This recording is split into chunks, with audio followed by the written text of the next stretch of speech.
What up, though? Gametime Audible in the building. I'm here, y'all. Hold on. Let me get the camera right so y'all can see me for real. There he is. What up? EB in the house. And that dude right there, that dude with that Alabama gear on, y'all already know that's that dude, you lead the sports guru. What up, Hugh? What's good, man? Yeah, I know what time it is, man. It's just sick being in Michigan right now, man. I've been struggling, man. If it ain't the rain is getting me, man, I got to worry about having lights here, man. So, I've been trying to get all that on the wrap, see? I hear that, bro. Like I said, it's been kind of rough for us here in Michigan. But before we even get started, please send shout outs to prayers to the people out in Louisiana and Mississippi and those affected by Hurricane Ida.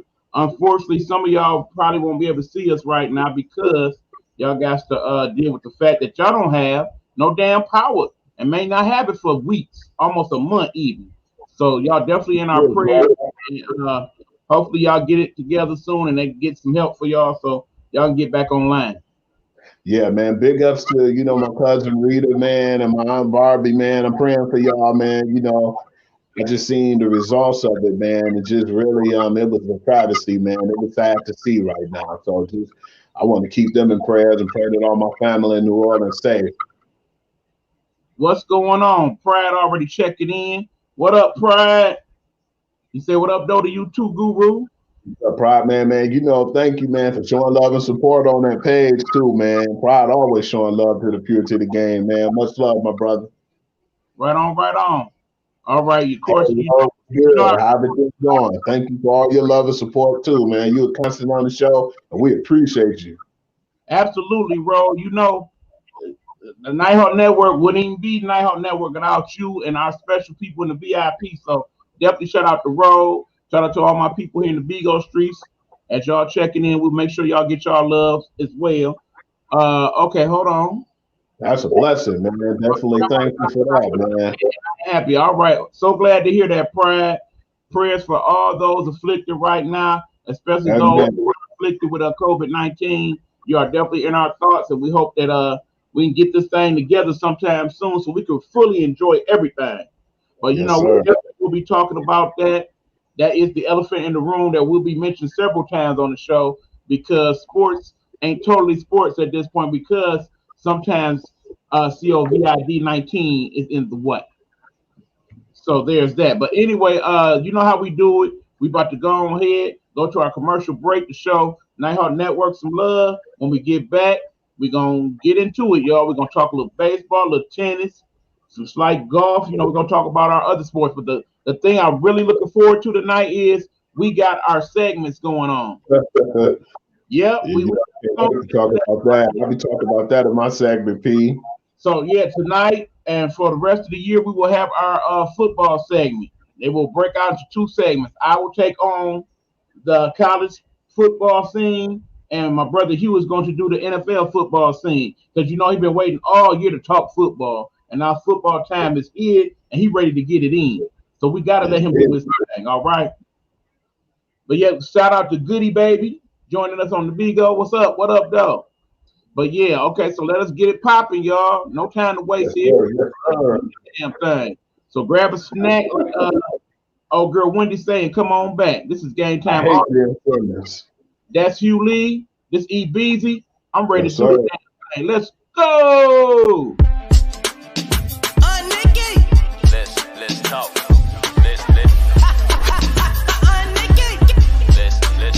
Let's talk. Let's talk.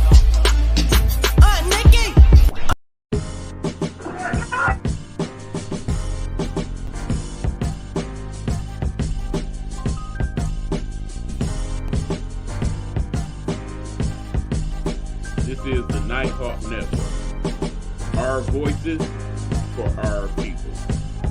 Nighthawk Network.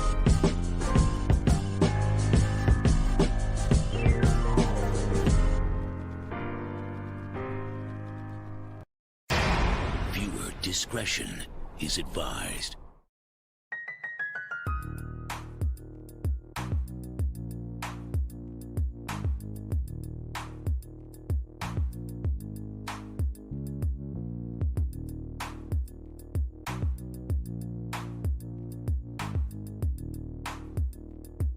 Behind the Blue Curtain, Saturdays at 11 a.m. Eastern.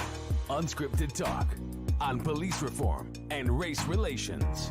And now, Behind the Blue Curtain's law enforcement liaison, retired 32-year Chicago police veteran, homicide detective, former commander, sergeant, grant writer, lecturer, and adjunct professor, Joseph J. Mosley. Behind the Blue Curtain's minister of common sense, former 12-year Fort Worth police officer, educator, voice of reason, and unapologetic practitioner of sound judgment, the young scholar, LaRonda Young. Behind the Blue Curtain's co-host, fact checker, and investigative journalist Isidoro Rodriguez. Let's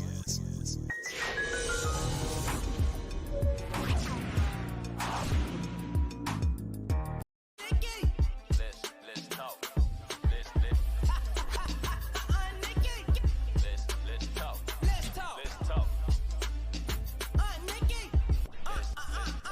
One.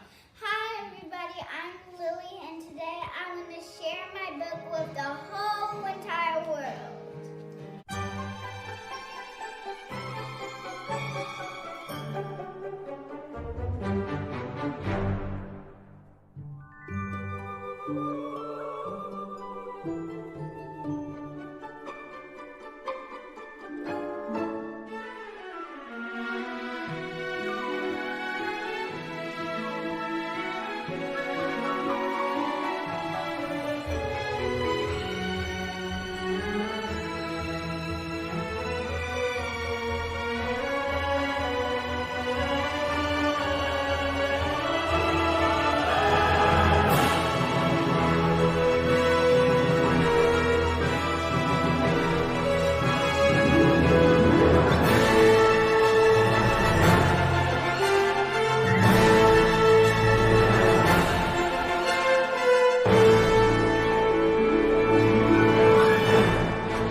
I would read you the book, but one day you might not buy it.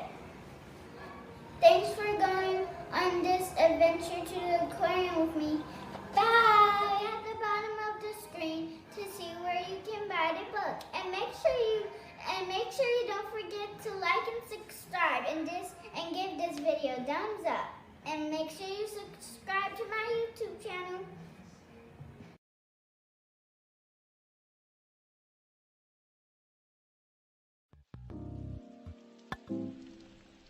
The views and or opinions expressed here on Gametime Audible is that of the host and or guests, and does not necessarily reflect those of the Nighthawk Network or its affiliates.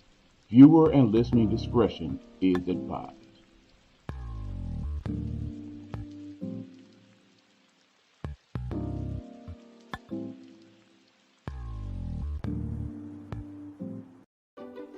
Nighthawk Network presents Pastor Sean Love. Pastor Sean Love, devoted father and husband, a residing pastor at the River Rouge Bible Assembly in River Rouge, Michigan. Join him as he gives us messages from God's Word, Bible study, and encouragement. You can find him on YouTube under Sean Love.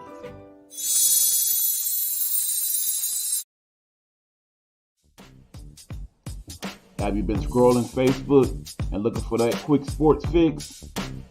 Want a quick peek of what's going on in the latest sports news?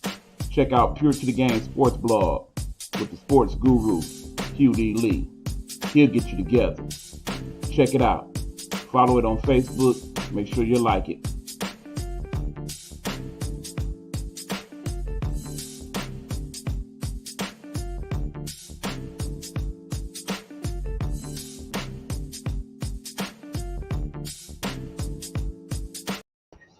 All right, y'all, we are back. This is Gametime Audible. I'm your boy Eric Buckner, E. Beasley, and that's the sports guru Hugh D. Lee. And we ready to talk to y'all tonight. We are definitely gonna get into some football talk later on in the show, but right now we are gonna talk about some of the other sports going on. Some of our thoughts in regards to that. There are a couple big stories that's been put out lately for the breaking topic news. We got to go to the sports guru himself so he can set it out, and we'll play it out. What you got, Hugh? Man, there's been a lot of stuff going on, man. A lot of interesting things. But if you want, man, I would like to even get into some of the baseball, man, because I told you I had some news for you that I was even shocked about, man. It kind of caught me off guard a little bit, and probably catch you off guard when I tell you the news, man. All right, so you say you got a little baseball to tell us. What you got for us, you? First off, before I make that, man, I see your comment, Pride, man. I definitely can't wait to talk about that. We probably take about 20 minutes on this conversation alone. But I see you got jokes, though. We definitely will be talking about that one shortly. Yeah, man. You know why Noah Syndergaard hasn't really been doing nothing, hasn't been active in the MLB right now? He hasn't been in MLB right now. He's trying to make a comeback. So he's not on the Nets or no other team right now. He had a setback, man, from his injuries that he suffered when he was with the Mets. And right now, he's trying to fight his way to get back into the MLB. But right now, they said to him he had a minor setback. So I don't know when he'll be trying to make a comeback, but you know, it's going to be a lot of teams looking for him, man, and looking out for him just to give him, you know, I looked to see if he still got something left in the tank, but it was kind of strange because I haven't seen him on the roster and hasn't really been seeing anything about this guy. And I said, okay, let me check up on him and do my due diligence. And that's when I found out the news that he's not even in the MLB right now. He's trying to make his way back. It's crazy because remember, just a few short years ago, y'all, it looked like the Mets was setting up to be the next super pitching staff. They was the Atlanta Braves out here. They had the Dark Knight. Of course, they had Syndergaard. They had there I go with the names, y'all. They got Steven Matz that's now with Toronto and actually pitched pretty good. And then oh my God, the name, you help me, bro. Man, I'm trying to see myself because I know them three in particular, man, was like when I saw them, they were just, Thank you. Jacob DeGrom, that dude. Oh man, please, man. We should have said him first, man. We ought to be ashamed of ourselves. Right. The one that actually won the Cy Young Awards, true. But yeah, they started at one point, and now they broke down to this. So I really feel bad for the Mets. I really think if all that had been going on, it might have been easier for them to sell the Mets, and A-Rod might be their boss right now. Man, what could have been with those guys, man? I was so happy, man, that year when we had a few Tigers on that team too, man. But we had the Grandy man, Curtis Granderson, and we had what was my man's name? The outfielder, Young Cespedes, man. I definitely was looking forward for them to try to win the title, man.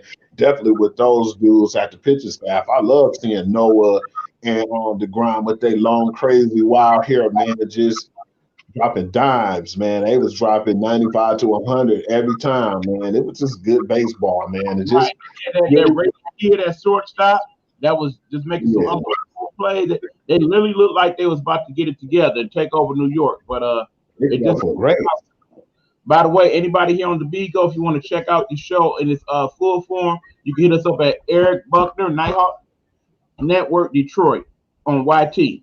Again, that is Eric Buckner, Nighthawk Network Detroit on YT. And of course, for y'all already on YT, shout out to you. And of course, the guys here on FB, the Facebook, shout out to you guys as well. But I really hope that he finds his way back at some point. Like I said, the Mets gonna have to be relevant somewhere down the line. And in order for that to happen, they're gonna have to get that pitcher staff. You already know what I got to talk about too. We're gonna keep it on the Mets, man. What's going on with them and their fan base, man? And why is there so much hate between them and the players right now, man? That's been a funny situation to read and look about. Understand when we talk about fans that get on their teams, New York is right up there with the best of them. Clearly, I still say Philly wins hands down. When they team ain't right, they get on that butt. They will clown out on their squads, no doubt. But New York, they're right up there with them. When things ain't right, it ain't right. And speaking of the Mets, while we on the subject, you see the GM then got arrested for a DUI. They've been having all types of problems low key with that dude. I think they need to go ahead and cut him loose. They need to switch that franchise from New York to New Jersey, man. Maybe that'll give them the little breath of fresh air or something, man. I'm not even trying to make fun of them, man, to any Mets fans out there. But then at the same time, I'm looking at it, man, they just need a new start, man, because there's been so much stuff going on, man. I would definitely like to see that team succeed because they got all the talent in the world, man. But it's been crazy because Javier Baez and a lot of the guys been getting on the team, man, and when they score, they hit a home run, or anybody get ran in with an RBI, they throwing down the thumbs, putting the thumbs down, letting them know y'all boo us, we gonna show the same hate to y'all. We do not care to our fans, and we're gonna do us. And whether you love us or hate us, we gonna give you that same energy. Yeah. All right. Shout out to Mama Coco Mars here on Vigo. Thanks for coming through. We appreciate you. Appreciate the support. Thank you. But yeah, New York does something different when it comes to their sports teams. Either they hate the hell out of them or they support them and they just trash. I mean, I look at how Madison Square Garden seems to be full, but for years the Knicks was just awful, beyond awful. But yet now that their team is a little good, you would think they is on the verge of going and making a dynasty. The way some of them Knicks fans, particularly online. I don't know who is worse when it comes to online proclamations, them Knicks fans or them doggone Dallas Cowboy fans. You will swear that the Cowboys about to win the Super Bowl based on some of these Cowboy fans. What's good, Coach V? Coach V is in the building. What up? What's going on? Shout out to Coach V. Yo, V, let us know. Did you win that first game last week? Coach V is a local coach here in the Detroit, Michigan area, and he had his first game last week. We want to know if he was victorious or not. Oh, man, damn. We sorry to hear that, Coach, but remember, it's still early on in the season, man. Absolutely. That's just one. Y'all will get him. Yeah, we will definitely have Coach V on the show sometime soon so we can talk to him and see what he got going on and all of that. Jesus. Oh my God. Ooh. I kind of wish you hadn't told us that one, Coach. Y'all just got some work to do. All right. Road checking in. I ain't been a Knicks fan since Mark Jackson was one. Damn. Hey, that's what, man. They was going to the playoffs constantly. I like that team with Ewing, Jackson. That's like the mid-90s, right? Late 90s. So I think Jackson was with the Knicks before he's with Indiana, right? Yep, and that's when. Oh, actually, I think he's from Indiana first, if I'm not mistaken. So yeah, that was around that's back when the Knicks really started making all them dumb trades and picking up all those older people contracts. Stoudemire and Penny Hardaway and them type of folks. You weren't gonna get no more traction out of that, but it started to be the dumping ground for okay, we need this big contract out of the way. Let's do that. My man Mike's Millions is in the building. What up, Big Mike? Shout out People to be flipping on Mark Jackson, man, how good he was as a player. Remember, he went over there to the Clippers. Remember that Clippers team went to like the playoffs with him, Danny Manning, and Ron Harper. Man, that was a nice little squad they had. True. I mean, the Knicks, they had several nice little squads over the year. The fact that they didn't win during that 2-year period when Michael Jordan pretty much was out of the league or trying to get back in shape, it seemed like they should have won one of them damn two finals. But man, that was over for them after they didn't win that. When Mike came back, man, they never succeeded after that. That was crazy. Right. I wanted them to win the one against Houston. I ain't even gonna lie to you. All right, we got people checking in here on the Vigo. Shout out to Big Mike. Thanks for showing love, brother. Appreciate it. We got the road going hard on them teams in New York. Checking in. Thanks for all the love. We appreciate y'all. Okay, hold on. Road is saying, never been a Jet or a Giants fan, and I'm from New York. It's hard to be either fan of those two teams right now. It looked like the Jets might do a little better. Look like they got a decent quarterback. We will see. The Giants, that offensive line is looking like trash, y'all. Yeah. It's going to be a long season here for the Lions, but it's definitely going to be a long season for the Giants, too. I think they might end up with the worst record in the league unless Daniel Jones got some magic that we don't know about. I'm surprised they still got Nate Soldier over there. They paid him all that money, man, and now I think he a dog. Hold on. Stop. Mike Mills is talking about them Steelers as well. Okay, hold on, everybody. Hold on. We gonna get to y'all on that. We definitely gonna get to y'all on that. It's just for football, okay? We're not talking football right now. Tune in about another half hour or so. We're gonna talk all football that second hour. So if y'all some football fans, y'all want to talk about your favorite teams, our predictions and all of that, come on through. But yeah, the Steelers are definitely on the radar. We will talk that. Y'all ready for some? You Oh yeah, ready, dude? yeah. Next Thursday too. Coach V, we definitely talking about college football. We're going to get into that. Fear not. You know we got to talk about our Michigan Wolverines and all them other squads. So, yeah, everybody just be patient. Let us talk these other I got you in right now. What's up with your boy Bob Boone, man? What is happening, man? People are saying, man, I'd rather leave than get vaccinated, man. This dude, man, that was kind of crazy. I told y'all COVID was going to come into play.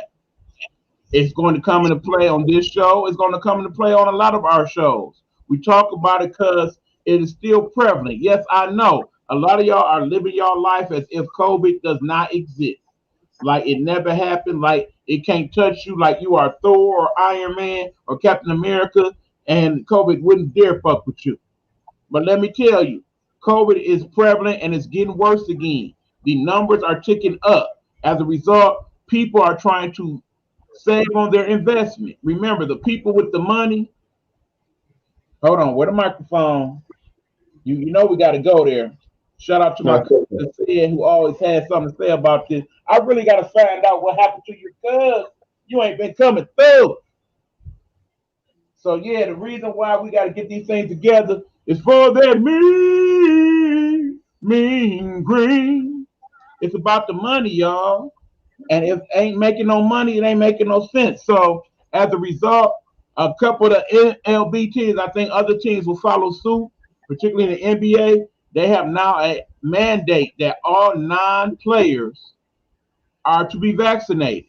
Keep in mind, the reason why they can't make that a full-on investment in everybody is because the MLB Players Association has a lot to say in regards to vaccinations and whether their players have to do it or not. But as far as anybody else that works for the team, you got to get vaccinated. And so Bob Boone, y'all know Bob Boone is Aaron Boone's father, was a good baseball player in his own right. But anyway, he has determined that I'm not going to enforce that, and as a result, I'm leaving. Now, from my understanding, Bob Boone actually is vaccinated, but he just has a problem with mandating that everybody else has to be. That is the issue as far as he goes. I kind of understand both ways, but then I know most of the teams now are trying to put that out there, man, and it's just really sad, man, because he like, man, hell, I don't want to even put that out there, and I don't even want to make it to be top priority. But then that's what's setting back a lot of the games and a lot of the events that we have, man. And then nowadays too, definitely a lot of teams are not going to have makeup games in some of these sports. So yeah, I think that it's something that should be put out there. Like you said, the non-sports players, the people and affiliates that's on the team, man, they all should try to do what they could to be safe, because a lot of times that's how it happens. You get a guy who's affiliated with the team, has nothing to do with the being out there and playing on the court. You could just have people on the sideline, or hell, reporters. Who knows, man? But a lot of times, man, we just try to figure out, damn, is it the players who's spreading it, or who's spreading, COVID? A lot of times it could just be people going and seeing family or traveling and all, but most of the people who have something to do with the team be the ones that you don't even probably pay attention to. But yeah, man, I just feel like if you're around the team regardless, man, you definitely need to take care of that. And, because sports right now, they're not going to shut down anything, man. And I think, but if it do get bad enough, we probably see some stuff get shut down again. And we don't want to go backwards, man. I'm definitely trying to move forward through this situation. Yeah, and again, that is the whole thing. We do not want to go backwards. We want to go forward. And the thing is, trust me, as the person presently going through this at one of his work places where we've had to shut down the whole operation because of COVID, It is something that you do not want to continue to have to go through. And of course, we will talk about COVID even more so when we get to the pro football in particular. There's the one story that I'm sure a lot of you know about. Pride's already alluded to it earlier in his comments in regards to COVID and its effects. But yeah, bottom line is we're not doing what we need to do to keep this thing under wraps, to keep this thing to low numbers. So it's going to come into play, unfortunately. And I think Bob realized that. He also realized that some people are very dead set against being vaccinated, period, whether mandated or not. And he just rather not deal with it. So that's why he called it quits. I mean, him an MLB player. His kids are MLB players. Them Boone's got money. So it ain't about the money. He don't need the job. It's just he didn't want to deal with the smoke. Yeah, I can understand that. Now, okay, here's the thing, y'all, and keep in mind, I'm about to get educated on this because I purposely disregarded one story in the news that kept popping up today because I wanted to hear the fresh take from the guru in regards to it. There is one Mr. Ben Simmons of the NBA franchise Philadelphia 76ers. There's some type of story about him. I don't know what it is. I honestly don't. So without further ado, Hugh, let me know what happened. What's the big deal about Ben Simmons? I don't know what the situation was, but whenever in Los Angeles, man, he had an issue with the brass. I don't know what happened or what went on in the meeting, but it seemed like it got a little heated, man. And, Ben basically said, I don't want to be affiliated with y'all. I want out of Philly. And not only do I want out of Philly, I'm not coming to training camp. So he kind of strong-armed them and said, hey, if y'all don't make a move and get me out of Philly, y'all ain't going to have me at all. And he's willing to sit out some games to not be there. So he's trying to silently, leave Philly right now, man. And I feel like right now he's had it.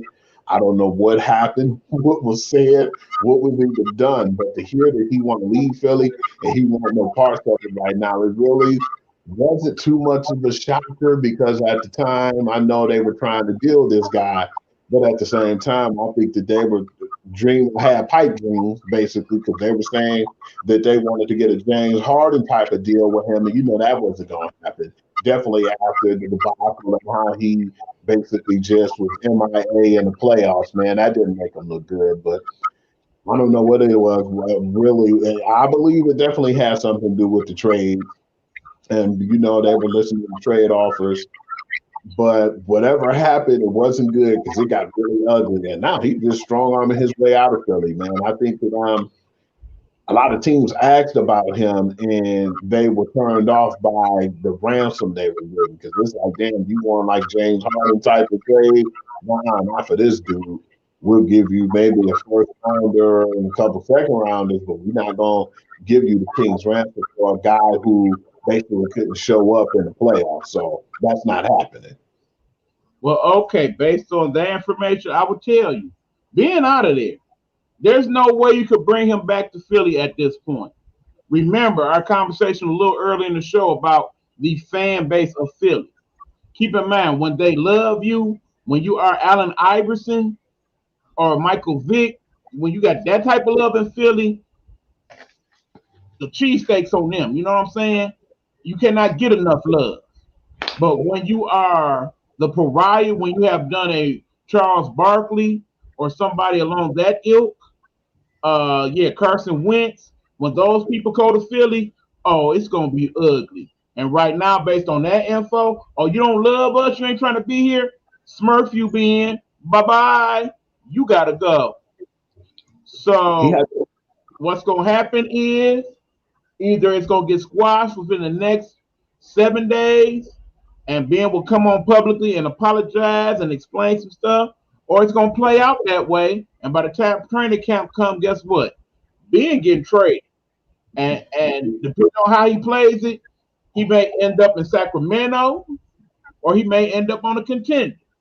Funny you said that because that was one of the teams they said that was kind of silent and was trying to make moves for him. So that's funny that you actually came out and said that. If I'm Sacramento, I'm doing whatever Philly asks. You want 3 first-round picks? Cool. You want 3 or 4 players and a couple picks? Cool. Sacramento needs to do what they got to do. They are the also rans. There are certain teams that right now they need a Ben Simmons. That just being one of them. Let's talk about the Pelicans. They could use a Ben Simmons. And of course, that only helps to put butts in the seats down there. Remember, the school that Ben Simmons went to, young LSU. Indiana Pacers could definitely use a Ben Simmons. Yes, Toronto sir. Raptors, there's two teams. I know some people say, why not the Pistons? No. Basically, you're saying, okay, Kay, we're not even going to give you a chance. We're going to bring your replacement in right now to play. And hell no, I'm not trading Ben Simmons for Cade Cunningham and let that come back to haunt us. Because the one thing is, we know Cade can shoot. Ben ass can't shoot. And I think that might be what the real thing is, Ben. You've been practicing. You've been working on that jumper. Man, leave me alone, man. Leave them damn Kardashian girls alone. Get your ass in the gym and shoot them jumpers working on free throw. Man, look, y'all going to be on me like that. I got to go. I'm wondering if the conversation was something like that there. He got so bad when he was in the playoffs, man. He was about to go up for a dunk and passed it because he didn't want to shoot the ball because he was scared of his free throw percentage too, man. And one of the rumors that came out with this whole ordeal too was the relationship with him and Joel Embiid, and that was one of the main rumors they've been talking about because they were saying that those two guys didn't get along, and Joel Embiid jumped in and he had some words to say. I promise y'all, everything I love, there will definitely be some big trades in the NBA before the end of the season, okay? It is going to happen. And it's going to probably involve Ben Simmons and one Williamson and a couple of those other people that's kind of in the middle right now. Because we already know the 4 or 5 teams that's going to be in contention. The Lakers, the doggone Bucks, the Nets, Clippers, maybe Suns. We already know about those teams. It's all these middle of the pack teams that gonna have to figure some stuff out. So, yeah, my advice to Philly is don't trade, dude. Bye. You know what I was hearing too today? Just like some little talk, man. I don't know how serious it is or whatnot, but the whole situation that came out when we were talking about what was going on with Draymond Green and Kevin Durant, that whole issue, I think that when that was brought to the forefront that Golden State brass didn't too much care for that. And we talked about that too. We didn't think that Kevin Durant really wanted to stay because he didn't really get along with Steve Kerr and didn't like the way they handled things. And now that came out with Draymond, man, I know they've been talking about low key trading him. That would be a crazy trade too to get Ben over there to Golden State and try to trade and see what's gonna happen with Draymond Green because eventually that's gonna happen. The reason why I don't mention that particular team in terms of the trade is think about it. Ben, for all intents and purposes, is a oversized point guard. Okay. Mm-hmm. Yeah, we don't need no point guard in Golden State. You got the backup point guard. You of course got the GOAT, one Mr. Curry. Then of course you got Thompson coming back, and he too can be point guard if necessary. Where do you fit in that? And bottom line is, yeah, you would have to trade Draymond for Ben because if Ben get to playing like that in Golden State and Draymond on the squad, you thought him and KD got into it. Them two dudes gonna get into it too, and he probably gonna pump Ben. He a pretty boy. Yeah, because Draymond definitely don't hold up anything, man. He'll tell you how he feel whenever he feel that way, man. That's just who he is, man. He's a vocal dude. Remember, he's from Sag Nasty, and if y'all don't know about Saginaw, Michigan, yeah, basically take Detroit, add some East Side, mix some Inkster and Flint in it. That's Saginaw. They call it Sag Nasty for a reason. Yeah, Draymond, he ain't for no games. But yeah, that's what that's about. But yeah, okay, what's the other big story we got? There's this whole Sycamore thing you guys are talking about. What's that about, buddy? Oh yeah, I laughed when I seen my man's on fire say he was the quarterback for that team. Jesus, what is going on with that squad? That's crazy. All right, so break down the story, Hugh. What's up with it? Basically, they lied, man, and said that they had some Division I players on their team, and they had some high prospects that was going to be going into college. And when they said that, ESPN gave them a look, and then they said they played like 2, 3 games, and the team just wasn't what everybody expected, man. By them lying and putting themselves on the pedestal and saying they had all these Division I players and how good they were, ESPN was like, okay, we'll give you the spotlight and we put you on TV and check you out and see what you guys got. But when they played the game, man, they were found out they was what they thought they were, man. The guys got blew out 58-0. Man, you got to be on top of that, this whole thing, I'm telling you, it definitely didn't help that team, man. They've been a laughing stock of high school football, man. And ESPN and Bleacher Report been going on them hard too, man. Now, they've been ESPN, I need y'all to do y'all homework. Y'all paying all those scouting people to do that and make all these master lists of top 100s and all that. Y'all should have known that team was trash. Y'all should have did y'all homework. Shame on you, ESPN. All right. Okay, hold on. Prior to saying it's a little worse than that, there is no proof that they are a legit school even. So you mean to tell me this is like some YMCA hood situation? Some little giants came together and decided to make a squad? Yeah, because they were saying too that them dudes is not even Ohio High School Athletic Association. Like they not even affiliated with them. So yeah, you got a point there, Fry. Definitely glad that you put that out there because I was gonna definitely mention that. But yeah, it's like who are they and where the hell are they from, man? Crazy, yo. Exactly. That is what it's believed. Man, that is nuts, people.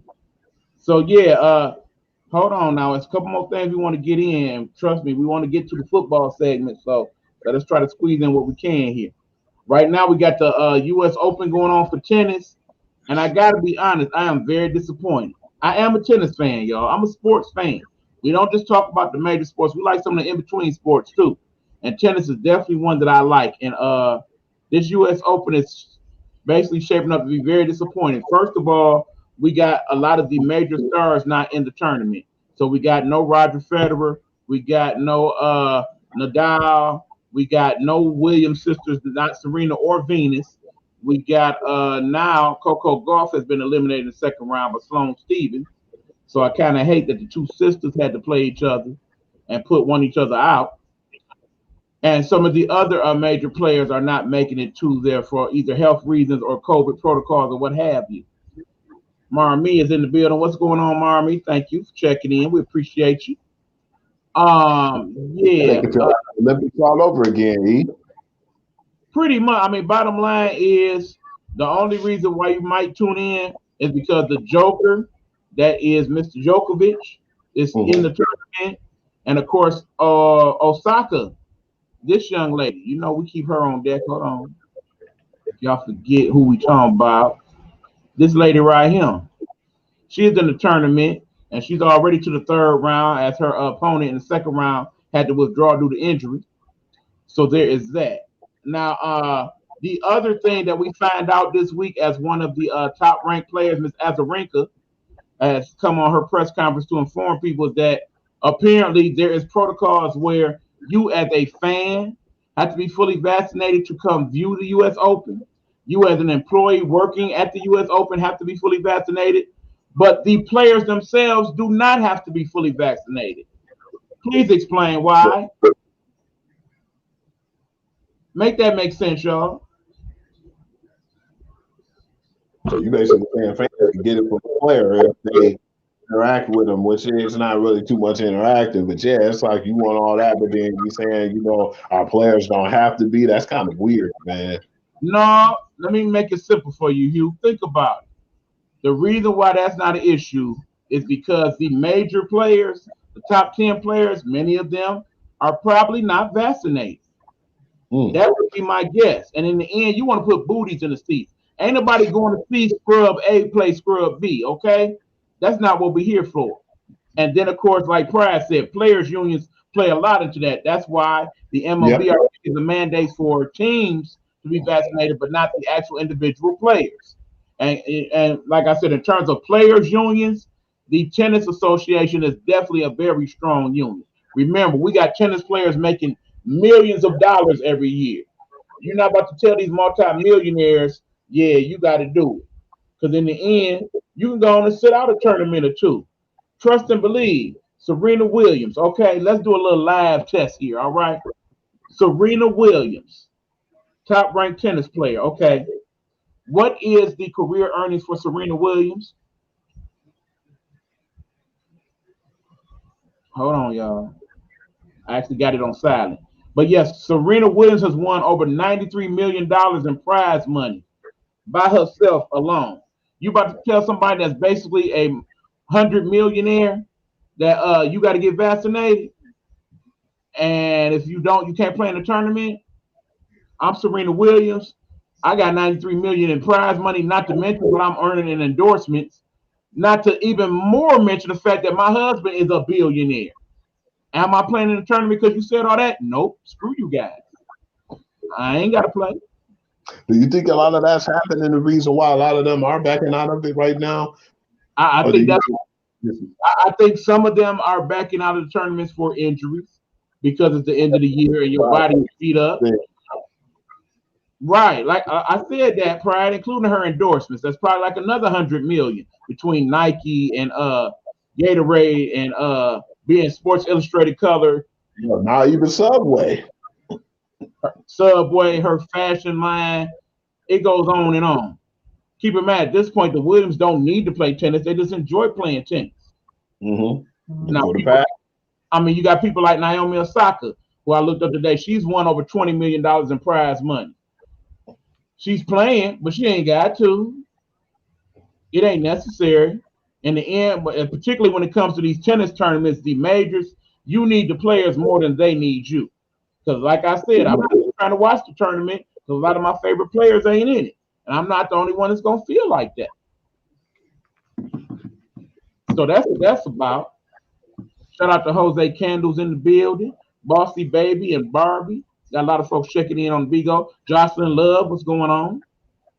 But yeah, so that runs on to after the week of Labor Day, and I hope Djokovic wins because that will give him the record, I believe, for the men in terms of most titles for men. Plus, also that will give him the Grand Slam.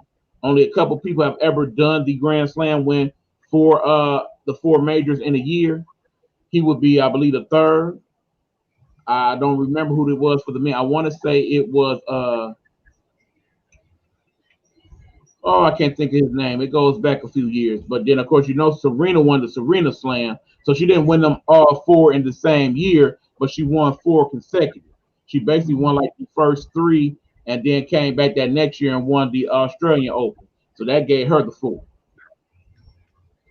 And then, of course, there's the Tiger Slam, as Tiger's been the only one to win all four majors in a single calendar year for the PGA Tour. And speaking of Tiger Woods, it is said that he is recovering well and will definitely be playing some type of competitive golf in 2022. My question is, Hugh, Tiger Woods has been out for a good part of the year. Has golf been on your radar? You know what? Probably not. Outside of Phil Mickelson, can you name anybody else that's won a tournament this year? Nope. And we people that watch sports and keep up with sports. So you see my point here. Now keep in mind, I actually can name a couple people, but they're not people that you will be familiar with. Golf is not the same without Tiger Woods' involvement. And yeah, he put them butts in the seat, man. The endorsements, more people want to see what's going on. And he started to remind me of people you hate, like Floyd Mayweather, man. They want to go and they want to watch just to see you lose, man, or whatnot. But yeah, he always makes the sport more exciting, man. And it's definitely good. And it's good for the sport when he's here, man. That's what I can say. Make sports games for EA Sports. Okay, one of the most popular games on the platform that is not a shooting or fighter game is Tiger Woods. You don't get that without Tiger Woods' popularity and him basically dominating the sport as he did. Okay, hold on. Oh yeah. Again, Say this for later, but how do you feel about the impact of CM Punk coming back to wrestling for AEW? And the fire and the break. Tell you about this wrestling stuff. Yeah, man. And I don't even know if you know this too, Pride, man. If you ain't paying no attention, man, on the pay-per-view coming up all out, Daniel Bryan about to show up for AEW. I think we already know how this is going to play out. I think we're going to start to see the defections take place, okay? Understand, it was the whole interesting subplot line that went into SummerSlam where Roman Reigns said, yeah, if I don't win, then I'll leave. Now, you see he won, but would not surprise me if that's just a precursor of saying, yeah, this is the last year of my contract for WWE. I'm about to move on to there. In other words, I think it's going to be a back and forth thing where not only do you see a lot of the secondary WWE people go ahead and do that, but we're going to start to see the reverse also. Okay, it's too many WWE people over here. I'm about to hit WWE or next or whatever and do my thing over there. So I can see that happening. I mean, that's pretty much how I started going with the WWE and the NWA back then. Oh, absolutely. It's good for the sport, man. It definitely make it interesting. But I definitely glad you was aware of that, Pride. And I don't know if you know Ruby. Did you hear about Ruby Riot too? Who was that? Ruby Riot. Okay, what's going on with her? Yeah, it's official. She's about to sign over there too. Well, they didn't have much use for her in the WWE. She wasn't winning no titles. She wasn't. Not really. She was just part of a good critic. She was a good female wrestler, I must admit, but considering the talent pool on that, and particularly in the women's division, she just, it is what it is. Yeah, that caught me off guard too, P, man. It's really to the point where now you actually have another billionaire who could compete with Vince McMahon, because his father, the owner of the Jacksonville Jaguars, he got that bread. Yeah, I would definitely agree, Pride. Definitely wasted her and her whole squad. Mm-hmm. But now that we call that exactly, and she is trash as a wrestler, I agree. But yeah, now that Price threw his audible in there and audible to wrestling, we're gonna audible back out. I do want to talk about some sports that's similar.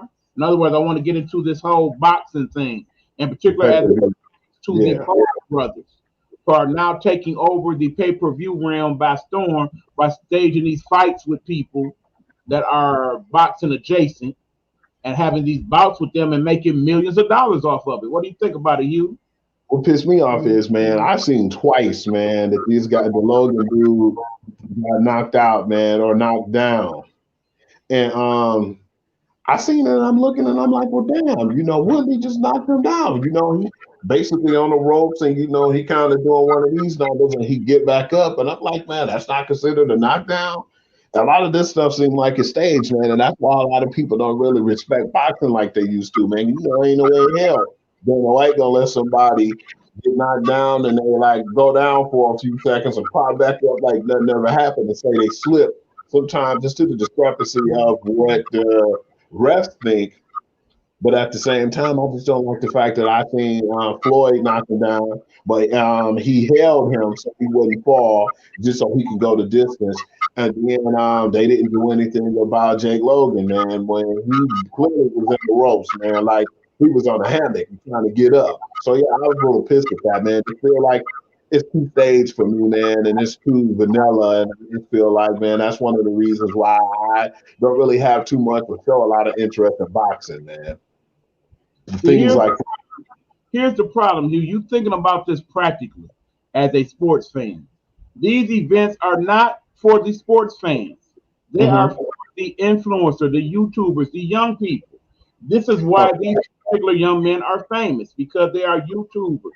And a lot of their fan base are the people that are buying these pay-per-view events because they want to see these guys succeed. Are these fights being thrown? I won't go that far. But clearly, we're not getting the best effort from some of these athletes that they are facing, because in the end, if they are to dominate these two young men, it's over with. The money train runs out at that point. You're going to need to check that out, man, because some of them fight suspect. it's not the Logans that are making the big money in these fights, it's their opponent. But the Logans are making money that they would not be making because they're having these fights. So ideally, they want them to keep going. So they're going to fight people that are boxing adjacent to make it somewhat legit.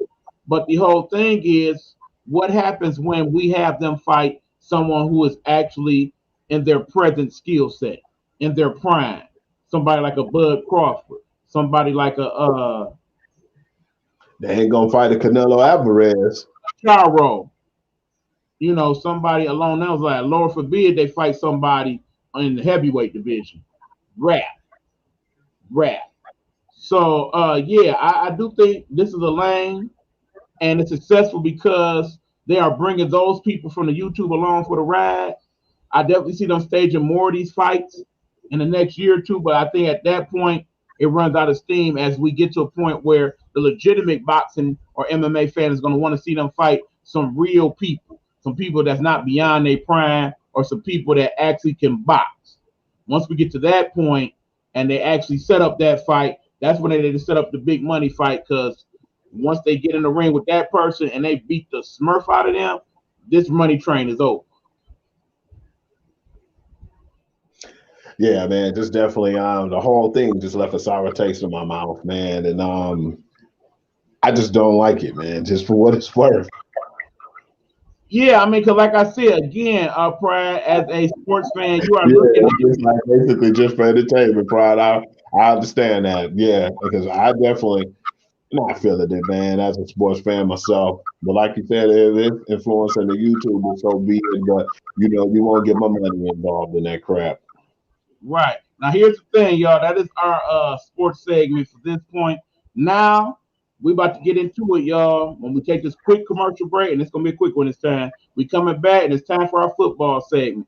We're going to do the college first, so I got that on deck. And then we're going to have you come on through with the NFL. So when we come back to Gametime Audible, it's time to talk football, y'all. It's football season. Let's get it in. All right, hold on, baby. Sometimes live TV has technical moments. Get up off them. But yeah, we'll be back after this interlude, y'all. Here you go.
All right, we are back. Gametime Audible. Shout out to Buck Beats for that beat for the interlude. Hey, y'all. Buck Beats. It's me. I'm Buck Beats. Yeah, but anyway, shout out to that dude. Meanwhile, we are back here on the show ready to talk some football. Are you ready for some football? You ready, Hugh? You ready? Yes, sir. Yeah, well, it ain't your turn yet, so you just stay ready. Right now, we talking college football. So you going over here to the side right quick.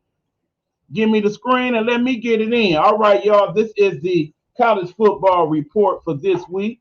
How we going to do this from now on is I'm going to give you the We're not going to give you that. Uh-oh, live TV has got us. Hold on, time out. Take over, Hugh. We got a problem in the studio.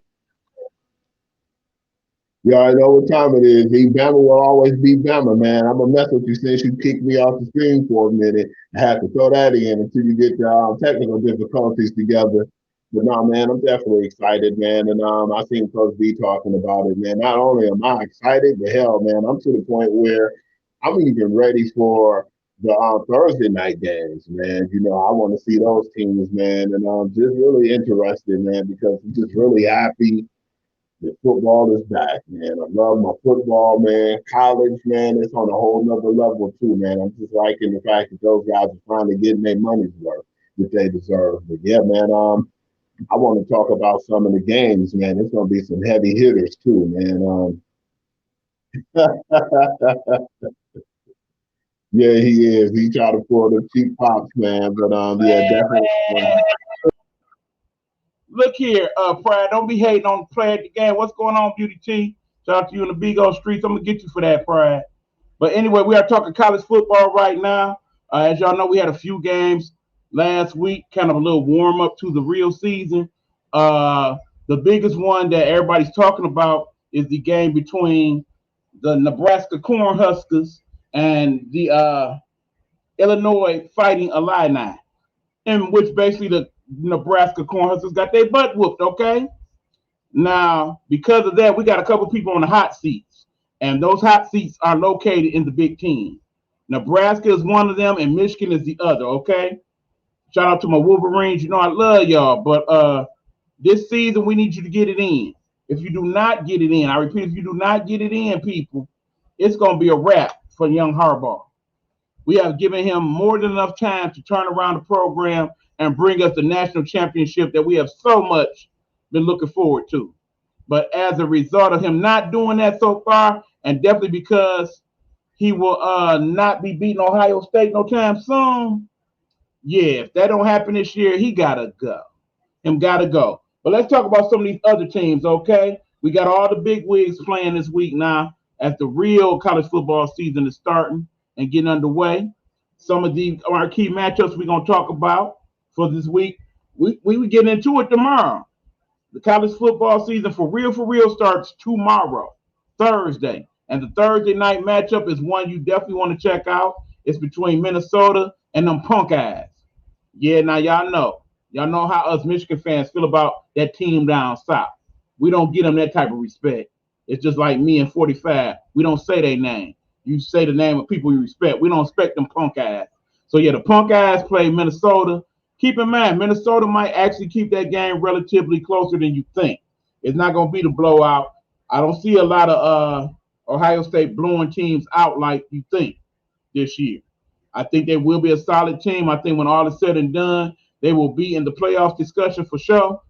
But them being the powerful Ohio State, they will probably take a couple steps back in terms of that, at least early on in the season.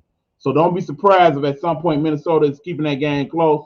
But in the end, I still see the Punk Eyes winning that by a good 10 or so. Friday, we got North Carolina and VTech as the marquee matchup. North Carolina should be okay, at least ACC-wise. And VTech is usually a pretty decent team over there in the ACC, so that should be a pretty good Friday game. I do believe Michigan State's playing Friday as well against one of the OK teams. You know how that goes. Saturday, of course, that is college football in its finest. We got a lot of good games Saturday, y'all. Be ready to get it in, okay? Here are some of the marquee matchups for just Saturday. We got number 19 Penn State taking on number 12 Wisconsin in Wisconsin. That's going to be a good game. It's actually going to be some good weather in Wisconsin, much like it is here. So look for that to be a very good matchup between two of the better teams in the Big Ten. Also on Saturday, we got the doggone Bama playing Miami. Miami ranked number 14. Alabama obviously ranked number 1. Hold on. Check him out. Yeah, Alabama's ranked number 1 this year already. Look at him. Look at him. All confident about it and whatnot. So he ain't even say nothing. He just grinned me like, yeah, of course it was. All right, hold on.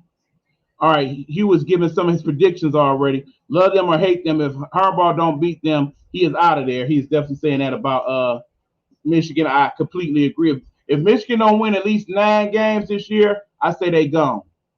I say Harbaugh is gone, I should say. He's got Wisconsin by 7 in the Penn State game, and he's got Bama by 25. I don't think so, Hugh. I don't think they win by that much. I get them 2 touchdowns over Miami. Miami is going to be a little better than average. Remember, they got one of the better quarterbacks in the NCAA, basically a 5th-year senior in Eric King. So, yeah, I think they might actually surprise you as far as that goes. You another big matchup. We got number 17 Indiana versus Iowa at number 18.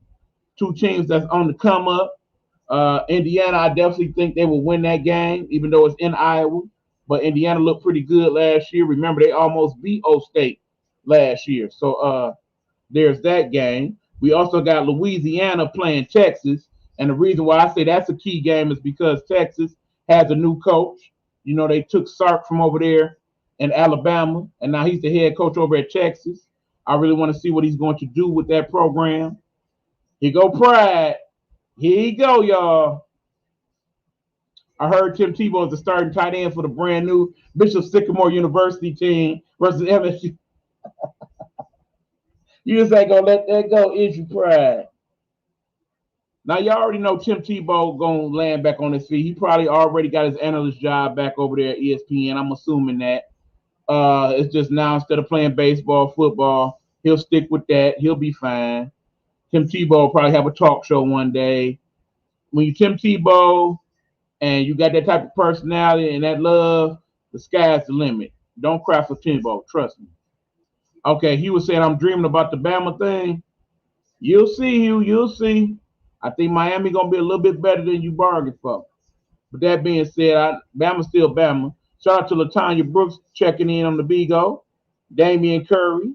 Thank you guys for coming through and showing love. Appreciate it. Okay, some of the other games we got going. We got LSU facing UCLA. Now, UCLA played last week and played pretty well, okay? Of course, LSU down there in the heart of hurricane country at this point. So we wonder what type of effect that's going to have on the team and whatnot. But you already know Ed Orgeron going to have his boys ready to play out there at UCLA. And hopefully the wildfires and all that don't end up affecting that game. You know, there was an issue with some of that last year where some of the games were affected by the fact that the smoke was in the air. So the air quality was not quite where you needed it to be conducive to having all those people in one place at one time. So hopefully that will not be a problem. But yeah, UCLA, they did look pretty good. But again, they played Hawaii. Don't know how good Hawaii was meant to be. But nonetheless, there's that. All right. He was saying, I can't believe that they only got LSU by 3. Yeah, surprisingly enough. But like I said, I think that's because of how good UCLA looked last week, Hugh. That is why that is the case. But yeah, I'm definitely looking for that. Shout out to your highness here in the Bigo. What's going on? But no, the marquee matchup of the entire week there in college football will be this game right here, y'all. We got number 5 Georgia versus number 2 Clemson, okay? That is the marquee matchup of the weekend, bar none. We got the 2 biggest disciples of the Saban era. When you get Dabo against Kirby Smart, 2 former assistant coaches there at Alabama under Saban. They are definitely going to have those teams ready. Those teams are loaded for bear. They got all type of 4-star recruits and future NFL players on those squads. So I want to say Clemson's going to win that primarily because it's at home. But don't be surprised if Georgia pulls it out and then starts to write their own ticket in terms of the playoff. Okay, we got Hugh checking in. I think this definitely is going to be a good one. He's calling it the Saban Bowl. Okay, we'll go with that. I ain't mad at that. But nonetheless, that's definitely going to be not only the marquee matchup of that weekend, but might be one of the best games all season, that Georgia-Clemson matchup. So that's definitely the one that I'm going to record and tape so I can watch it, if not catch it live. So we got that. Of course, we got Michigan playing. They're basically playing Western Michigan. I'm not accepting nothing less than 3 touchdown win, okay? Anything beyond that is a failure. Any team that is not ranked in the top 25, Michigan should beat this year. If they do not do that, I want Harbaugh gone. If we do not beat Ohio State or at least make it to where it's a competitive game by the fourth quarter, I want Harbaugh gone. If we don't make it to a substantial bowl, I want Harbaugh gone. And if we don't win said bowl, I want Harbaugh gone. Bottom line is this is the year, okay? We've given you your chance to build up the program. You've had not only the opportunity to build up with the end, but also like all the other teams, the portal has been open for you guys for transfers, and a lot of people chose to transfer from other schools. You should have gotten what you needed and implemented it so that we can get it in. We don't get it in, him gotta go. Who do we replace him with at this point? But yeah, I need more out of that. But nonetheless, like I said, college football is back. Several of the stadiums are having protocols for COVID, meaning that in order for you to come to the game, you need to be fully vaccinated and have a show of vaccination card, a legitimate vaccine card, by the way. Yeah, so for those who don't know, they are now starting to arrest people who are showing falsified vaccine cards, okay? So if you are one of those people that have bought a card online or from a buddy and it's proven that it is not a legitimate card, you can go to jail for that. Something you might want to think about. But anyway, that is our college football report. Remember, another key factor in this thing, again, we have all the people who have transferred from other schools. That will definitely affect what goes on in college football this year, as well as COVID protocols. But when all is said and done, I think we got the usual suspects in the playoffs, y'all. You already know who they is. Clemson, Bama, Punk State, and more than likely either the winner of the Pac-12 or the second place team in the SEC. That's pretty much what we're looking at. There's that. Did you hear that the chick that got caught going to like Hawaii, no, to Havana or something was a fake vaccine card? Come on. Yeah, that's exactly what I'm talking about, Pride. That is exactly what I'm talking about. And now she potentially faces $25,000 fine and up to 10 years in jail for falsified document. Remember, a vaccination card is actually a federal document that is supposed to be tracked and sent into the CDC so that in the event that they need to track your vaccine verification, they can online. If they cannot do that and it's proved that as a falsified document, falsifying a public document is a federal crime, people. Okay, he was saying we did all that investing in Harbaugh to come to Michigan and to do absolutely nothing. I won't say he's done nothing. He just ain't did enough. For some programs, what Harbaugh has done will be good. They'd be thankful for that, for getting 8-9 wins a year. But this is Michigan, son. We don't play that. I believe that they will definitely expand the playoffs. Oh, well, we're not even going to get into that right now. I think that's a conversation for another time. But yeah, at some point, we know not only are they going to do that, but they're probably going to adjust the basketball playoffs as well for March Madness. All that is coming, just like they've been adjusting the playoffs in NFL, in the NBA, and in the NHL. They will make their more metamorphoses as well. But at any rate, that is the college report for this week. Check out the games. Check in. Let us know what your favorite teams are. We are looking forward to following them throughout the season with you. Now we are going to switch it over to Hugh. He's going to give you the pro football report. All right, Hugh, let's do it, man. What you got, baby? All right, what's up, y'all? How everything going, man? First off, I want to talk about some of the stuff that happened, man. The cut downs off the teams. One of the things that really surprised me, and I know I want y'all input on it, man. Something I've been waiting to talk about all day is how they all feel about New England going with the rookie Mac Jones. And I'm not even trying to say this because I'm a Bama fan, but I'm just saying, to be all honest with you, I felt like he outperformed Cam and what messed Cam up. And I think that they're kind of lying about it as the protocol situation where he was out for 5 days. That gave Mac Jones an extra chance to put in his little takes in the offense, man, and he just basically showed grace, man. He could command the line.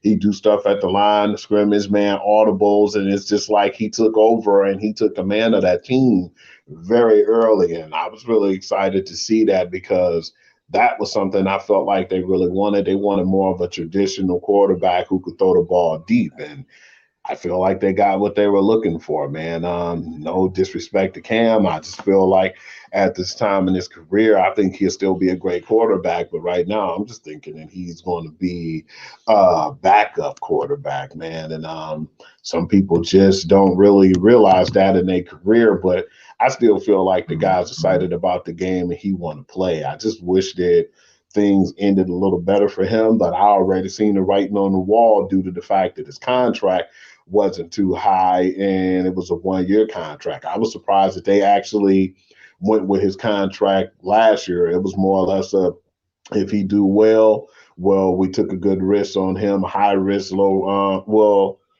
high reward, low risk, because they said if he did what he usually do, then they won and they didn't have to pay him nothing. But kind of ended up sour with them, man. But at the same time, I want y'all take on that too. You know what? That's the truth, man.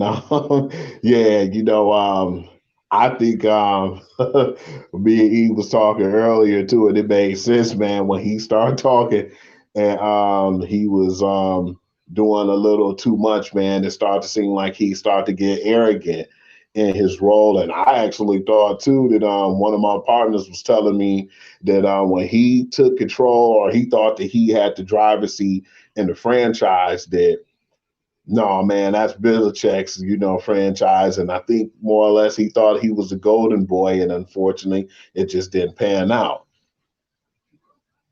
Yeah, Pride said, I agree with you 100%, Guru. Until Belichick's system is proven to no longer work, I can't get mad at New England for sticking with him and the rookie.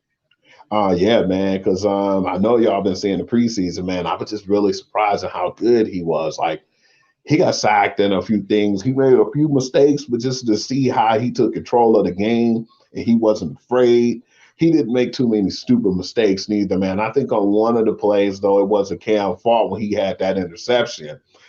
But that didn't pan out neither. But, yeah, I know that the New England Brass was upset with him, too, with the whole time him being out those 5 games. And he couldn't practice or do anything. And that's what I think was the end of him in New England, just that one bad decision he made. And they said it wasn't really about that. I think that had a little bit to play with it, but the bad decision making as well. I could definitely see him being offered a seat in one of the booths on Fox or ESPN. That's what E was saying. Yeah, I definitely could see that too. Yeah, I think that he'll do a good job, man, if his ego don't get the best of him. Or hooking up with Kanye West in the new fashion line. Yeah, man. Everybody be making fun of him in this wild fashion, man. He kind of remind me of the whole Russell Westbrook thing, what he be doing, man. A lot of people be getting on him too. They be saying that he looked like Medea, man. But when it comes to the games and stuff too, man, that's coming up too, I'm really interested. Can't wait, man. Thursday is the big game. With the Buccaneers, the Super Bowl champions, taking the Cowboys, man. I want to know people's take on that because right now I'm looking at it and I'm saying, okay, they have them as a 7.5 favorite. That's really high too, man. But, you talking about the defending Super Bowl champs. I want y'all take on that too. They can't say that the vac had anything to do with it, but when you add that and those stupid tweets and him not willing to come off the beach equals cuts. Yeah, man, I definitely don't believe that had a lot to do with it, Pride, but I just think that he started feeling himself too much, man. He got comfortable when Belichick gave him the driver's seat, and he definitely fell flat, man. What you say, did we get any takers for the Fantasy Football League, Hugh?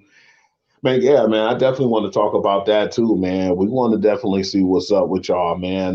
We already know we got Pride, E and me, and I know I'm hoping Pastor Tillman jump in. I know Coach V will be a part of it, man. Just want to see who all we can get in there, man.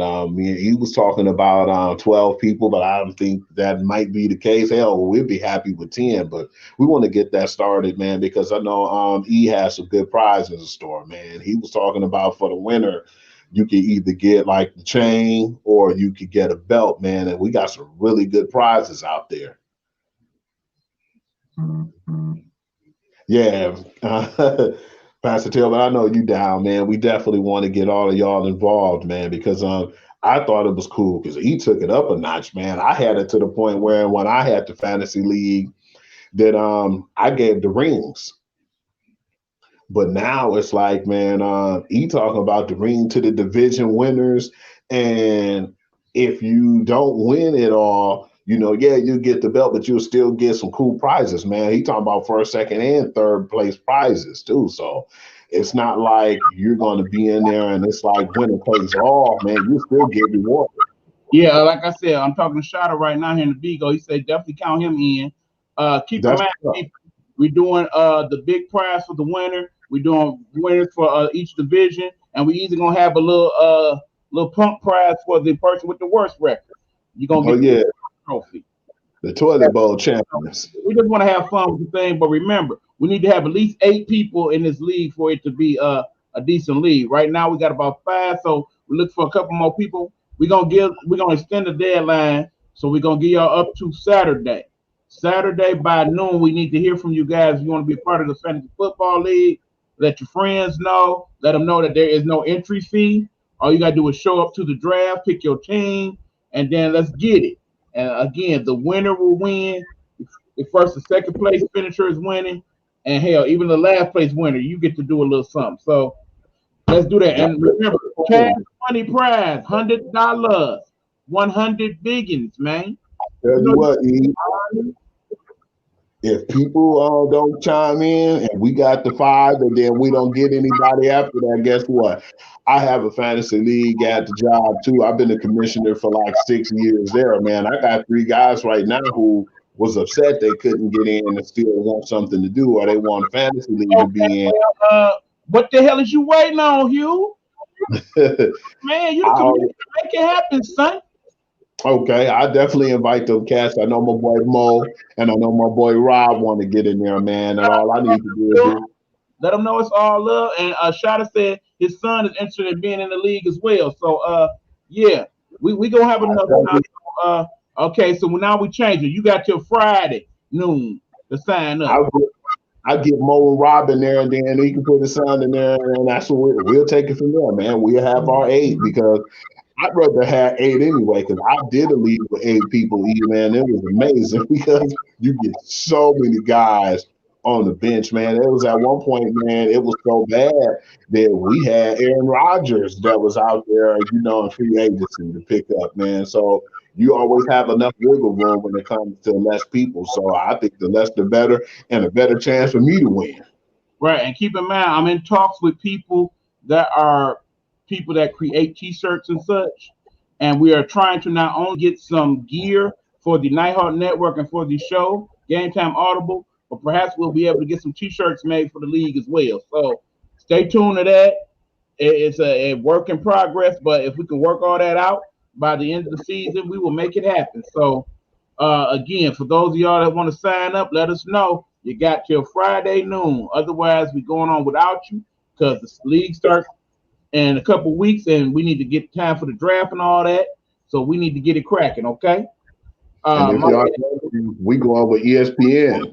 Yeah, we are doing an ESPN league, but it'll be our own version of the league, okay? So that being said, let me let Hugh get back to doing what he's doing. Sorry for the interruption, sir. Continue. Oh no, man, we definitely need to address that because of the fact we want to get more people put in there, man. We don't want people to feel like they missed out or they upset or anything, man. Because I'm telling y'all right now, we told y'all several weeks we're even gonna postpone it for you guys to Friday. So hopefully, what I'll do is I'll get my 2 guys involved and we'll be set. So yeah, there's some good games coming on too, man. But some of the more powerhouse games that I've seen, and I'm about to mess with E right now. I know he gonna make a comment. Pittsburgh Steelers and the Bills, man. I don't have as much confidence in Pittsburgh than he does, man. But then I feel like a healthy Ben will give any team a chance to win. I still feel like with that young team over there, man. But Josh Allen, man, I had them winning by 7 points, man. I know it might sound crazy, but it's just I felt like they just didn't have enough last year, and Josh Allen wasn't ready for the spotlight. That team is dangerous, man. All they did was add better pieces, and they did all they could, and they went all out for the last few years to compete with New England, which now they're the cream of the crop. Yeah, man, them dudes really good. Man, I definitely ain't gonna sleep on them boys, man, because I just felt like last year when Josh Allen got there, he didn't know what it takes to get over the hump, and that's why he didn't perform as well. But since he's been there, man, and what I like the fact is, I posted it on the page. It was a while ago too, man. As hurt as he was, Stephon Diggs just sat there. He watched the celebration. He looked at the ceremony when everybody else was in the locker room. That's the worst feeling in the world, man. That's like having a stomach flu and you can't do nothing about it, man. To see another team celebrate and knowing that they're going to the next round and they beat you, man, that's a hurtful feeling. But then I just feel like that's going to humble Stephon Diggs, and not only that, it's going to make the Bills better, man. And I feel like I love New England, and I love the fact that Mac Jones, Alabama, is going to be over there with New England. I still feel like the Bills is like they took over, man. They were the little brothers, and they're no little brothers no more. I definitely had them winning by 7 points.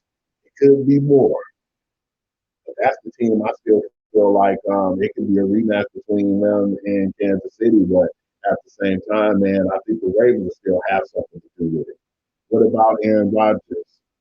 You think this is his last year? Man, yeah, not only that, man, because he made the room to say that, man. He said, I refuse to come back. I think that was part of his contract, too, and him coming back because he said after this year he wanted to basically become a free agent. They might pay him, and he might just be to the point where he say, I still got passion for, being here. But it was just, I don't know, man. It was just so nasty. It was almost divorced this year because he was thinking about retirement. So I think when he made the part of the rule and he said, hey, listen, this is what I want in this contract for y'all to let me out. And that's what I believe happened now. It was kind of like the divorce with Brady in New England. He just wanted an opportunity to get into free agency. But yeah, I'd be surprised if he come back next season.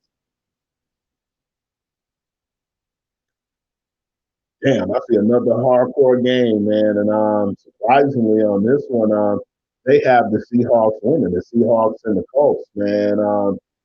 They have the Seahawks by like 2.5. I don't know, man. Well, it depends on what's going to go on with Carson Wentz too, man. Because I felt like that was a good situation for Philip Rivers, man. He really had control of that team, man. His veteran savvy, man. He never was a bad quarterback, but I just think that he couldn't get over the hump. But this was explaining a lot about the boy, man, Carson Wentz too, and what he had left in the tank because when he left Philly, it was a massive divorce. So hopefully they could do something, man. They have Seattle by 2.5, but nah, man, I have actually, if the Colts do what I think they're gonna do, I had them by 3. Oh yeah, he's saying, you think this is the last year for Big Ben? Possibly, man. I don't think that his father let him take a backup role. So yeah, it's a possibility. Now I was surprised they re-signed him because I didn't think they were going to sign him at all. I thought Pittsburgh was going to move on. So they gave him this friendly deal, man. But it really depends too, man. I think that if he's healthy and he has a solid year like you think he is, I don't really have that much faith in being. I've been telling you that in the past. But if he do, I definitely think that he'll be around, definitely, for another season. Oh, damn. I like this matchup too, man. This matchup is going to be, and you know what? No disrespect to Kansas City, man, but Cleveland, man, they had the boys on the ropes last year, man. I just think the Browns did some Cleveland Brown moves, and I didn't think that they played as well at the end. But damn, man, I know that's going to give them an incentive, and that's going to motivate them to play even better this time around. I still feel like Kansas City will win. I still got them by 6. But at the same time, I think that it's going to probably come down to the wire again with those guys. even with a healthy, Patrick Mahomes, I still feel like Cleveland is gaining ground.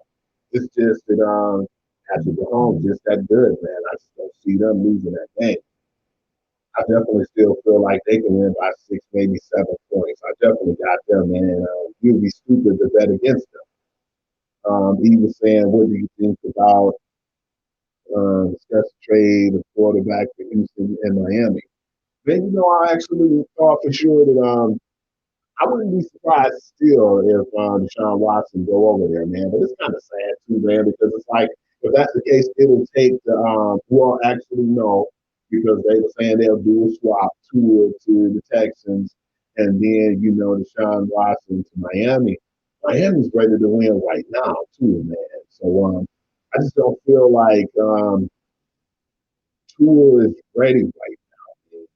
Maybe he can help that Houston Texans team, man. But they have some good additions over there, man. Definitely getting Mark Ingram and Philip Lindsay. I don't know what's all key factors and key cards they have at the wideout, but that is a good start, man. Have a security blanket in those two guys. But yeah, man. If Sean go over to Miami, it'll be dangerous. They got a ready. Their team is ready right now. I know I probably surprised people being a New England fan. I still feel like right now that they might be third in that division once it's all said and over with. Shadow wants to know your thoughts on Dak Prescott. I still think that right now, with Prescott, they're gonna take him day to day. They're gonna manage his reps, man. I don't think they're gonna let now that he's the key to the franchise, man. They gave him the keys to the beamer. They're not gonna let nothing happen to him or him get hurt right now, man. You have to be a fool to have him going there for a throttle, man. Definitely against that pass rush over there. The Buccaneers, man. Shaq Barrett, that man gonna be playing with that guy, man. Then you still got Sue over there. He's getting, he's starting to lose a step, but he's still feasible, man. They got a hell of a rush over there, man. Devin White, it's a lot of talent on that team, man. And I just feel like right now, I wouldn't put him in harm's way. That's why, Eve, I don't know if you was aware, and yeah, for you too, Shada, man, they were saying that they were doing their due diligence on Cam Newton too, man, because right now, Prescott, man, when he's healthy, he's feasible. He's a great quarterback, man. He's a great young quarterback. But I'd be afraid to put him in there and just say, here, man, because he could get hurt, man. He could get put in harm's way early. And definitely coming off of an injury he had, man, I don't think they should put him on a pitch count. But at the same time, I think it'd be feasible for them to watch his reps, man, and don't overdo it. I think that'd have been cool if they did have a Cam or somebody on there to kind of do little gadget plays or whatnot to kind of help out. Oh, Eve saying, what's my thoughts on San Francisco quarterback situation? You already know my thoughts, man. I think that Jimmy G was a glorified, person, man, where they felt like that he was probably better than what they gave credit. Not saying he's not decent. I think he was more coddled and pampered over in New England, but when he did have his chance to shine over there, he did well. He went to San Fran. The biggest problem was they had a Super Bowl ready team, and they thought that he was ready, man. I still feel like if he could have connected with the throw with Emmanuel Sanders, it might be a different topic we was talking about, but I just didn't think when it came to the big stage that he was ready. And at the same time, Trey Lance is a hell of a player, man. Why would you go in the draft and sacrifice picking a person like him if you didn't think that that's who you wanted to have as your franchise quarterback? It was kind of sad too, because I think Jimmy G's a good kid and he's going to be professional, but I know he wasn't too happy. I'd be disgusted knowing that you guys just paid me all this money last season or a couple years ago, and then to find out that you guys go and not only get a quarterback, but y'all get him with the third overall pick, man. So that's not looking good for him right now. But I definitely think eventually Trey Lance will be the quarterback over there. But at the same time, right now, I know that he was kind of banged up too. So if he's not going to be the guy right now, they probably sprinkle him in because they already have plays and gadget plays and stuff for him that they're going to put in their offense. So right now, I don't think that it might be the demise of Jimmy. Depends on how well he do at the first half of the season. But at the same time, I think they're going to sprinkle him in and get some plays for him and have him set up to succeed. I don't think that they'll put them all out there right now on the island. But if he outperformed Jimmy, man, Jimmy's good as gone. He was saying, who are your sleeper teams this year? From a Bigo listener. Okay. Man, my sleeper teams this year, surprisingly, man, I don't think they're going to do as bad as people think that they are. I don't know if they'll make the playoffs, but I think a team a lot of people will look at and be like, damn, their team on the come up is the Cincinnati Bengals, man. I think they didn't have a really bad draft, but at the same time, man, what Joe Burrow showed me with not really that much on his team, man, I thought that was amazing. But I think a healthy Burrow, man, will be the difference maker, but depends on how we come out and if he'll be ready this season. That's one of the things I think is going to be a sleeper team. At the same time, too, I don't even know if you can call this team a sleeper team, man, the Cardinals, man, because I think they did well, but then I think that they started to believe in themselves, or they believed the hype that everybody was saying around them. And then I think Kyler Murray started feeling himself, and that's when they started to decline. But with a veteran like A.J. Green, man, I think that they're going to be dangerous, man. I just feel like all he got to do is learn their playbook and to have and do. If you want to sprinkle in J.J. Watt over there with Chandler Jones, man, I believe they'll definitely make the playoffs this season. That's another sleeper team. And if you want me to try to sprinkle in another worst to first team, man, I'm not even going to mention some of the better teams I'm looking at right now. I think the Broncos, if they had a better quarterback, could be good, but I just don't think they're going to do that well this season. I think people are sleeping on Seattle. That's what he was saying. You know what? They shouldn't, man. Definitely what my man's Russell been putting over there. Russell Wilson, man, just himself. But damn, you got two of the better combinations at wideouts too, man. You got Metcalf and Tyler Lockett, man. That combination, man. And then Carson's the running back, man. He showed me a lot. He's a feasible running back, and he's probably not a beast mode, but he's definitely serviceable, man. They always have a good team. They're well coached. I feel like they didn't have too bad of a draft as well, man. But the main thing I've been seeing over there, and this is what we all knew, that kept, Russell Wilson quiet, man. They got him more protection, man, and that's what they needed over there. Just somebody to be in front of him and to keep him safe, man. So they won't be getting all them sacks on him like they did last year. Okay, Price saying I may have missed it. And then home out name. But what do you think about Stafford will do with the Rams? Nationally, the experts are expecting big things. And it is funny how people in the D view him versus how people nationally view Stafford. Yeah, man, what's crazy too, man? I still see some people talking a little jive about, Stafford, man. But Stafford's a hell of a quarterback, man. I just felt like Detroit wronged him for so many years, man. When he got too Calvin Johnson heavy too, man, and it started to bang up my man's Megatron's body, man, and he decided to retire, man. I thought that he'd be a better quarterback because he wouldn't be so dependent on him. And he did better, man, but the team's wins didn't do us any justice, man. We always have that, Detroit gonna get better situation. And I felt like last year drove him out, man. Him going to that team over there, man, that's a team that's going to already have talent. A lot of people felt like Jared Goff failed them. But him going over there, man, being the player he is, man, you got that hella O-line over there. Man, you got Robert Woods, you got Cooper Kupp, and right now, man, as it stands, Deshaun Jackson over there. That's one guy I was looking at first, like, damn, let them get rid of this guy, man, so he can come to Detroit or whatnot. But then you still got John Brown out there, so I got a little faith. But yeah, I definitely feel like he's going to do well, man, over there with the Rams. The team is already set to win, man. If you got one of the better cornerbacks in the game with Jalen Ramsey, going to give you the ball a lot more often too, man. I couldn't really say that about our defense when he was with Detroit, man. I felt like he was let down a lot, man. Desmond Trufant didn't really do anything.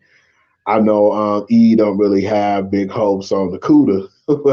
Let's see what he can do. But yeah, I'm definitely interested, man. I definitely feel like that team's going to go deep in the playoffs. Prior saying it can't be easy for any quarterback getting a brand new coach and staff every 2 years. Yeah, I agree with you. It's like starting over and over or rebuilding every season. Yeah, man, that sucks, man. And I think the Patricia definitely was the icing on the cake that made him want to leave. And I definitely understand that because we've talked about it so many times on the show that all he wanted was to bring the Patriots way over there to Detroit.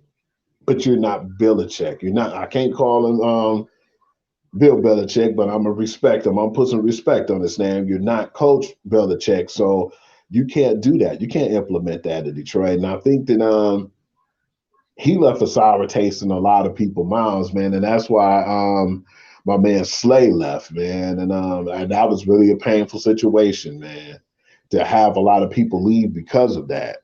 And I just feel like right now that's the biggest issue, man. When Patricia came here, that pushed a lot of people out. He is saying, yes, our defense was trash for the most part. Yeah, damn, it's like you pay my man Straight Flowers all this money. He didn't even do that well in New England. He was feasible. He was okay. He was average. But remember after the year when they paid him all that money in Detroit, man, New England still had the best defense, man. They were playing so well under the players, man, that they had that they ended up getting Michael Bennett thinking that he would help the team, man. And then they looked at it like, hell, we don't need him. And I just don't feel like some of the people, Duran Harmon, I definitely liked him, but I just didn't think they were a fit in Detroit. And that was the thing, man. What makes you successful in England, you can't really feel like you can build off of that in Detroit. And that's what I think he lost the locker room, Matt Patricia. Eric saying, I was done with the pencil after that first Jets game. Oh, man, I was bad. Sam Darnold, I don't really know what all he has. I did like Sam Darnold in college and USC, but at the same time, man, I didn't think he was that good, man. They made him look like he was an all-star. Not only did they make him look like an all-star, we were embarrassed, man. And I was like, damn, is that what we have to come?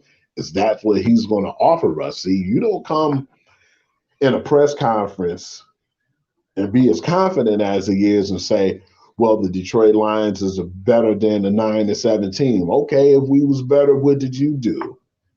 For the most part, we was 3-11. We was like 4-12. We didn't have a good year. We haven't even got close to being 500 with this man. So you can't open your mouth and say that. And that's why I think the Dan Campbell's a little bit more, to the point where he's not as loose lipped because, he just feels like it's going to be a work in progress. But I just feel like his arrogance got him out of Detroit, and now he back over there with his tail between his legs, back with Coach Belichick. See, but that's his problem. A lot of those guys in New England, I don't know what it is, they get arrogant as hell under Coach Bill Belichick and then think that they could do what he did. And when they do that, guess what?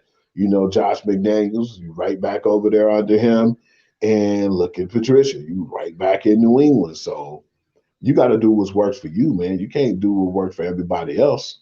It's not going to fit.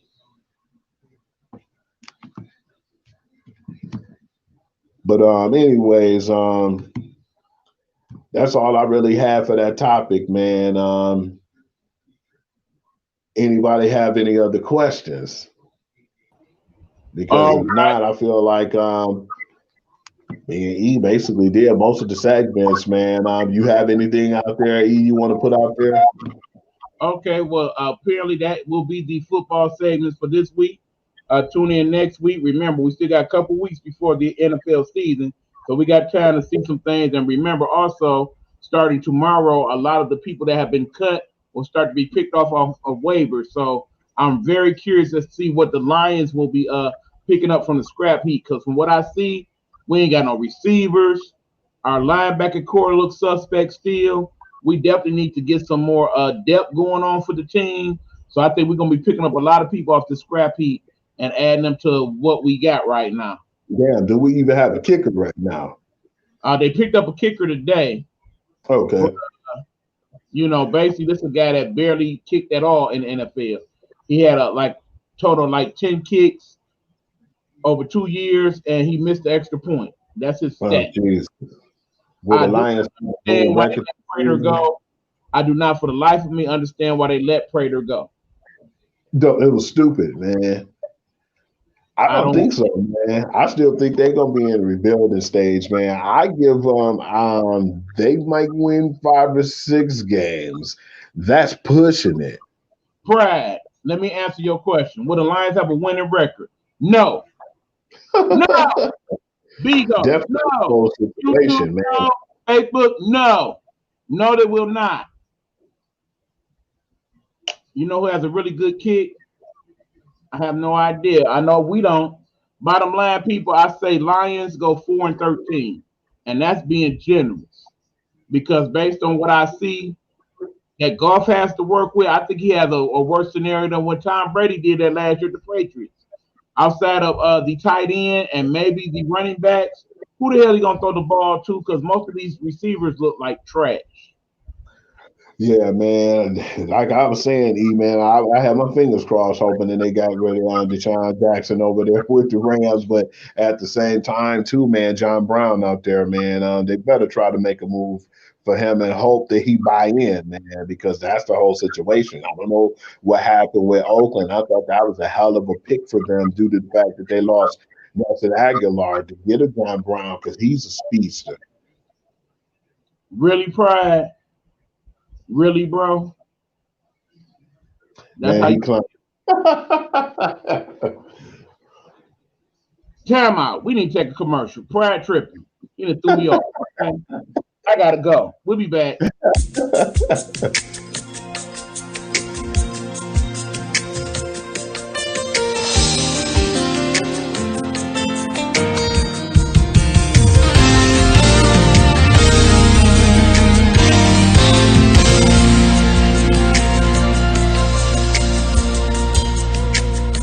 Who said that you can win?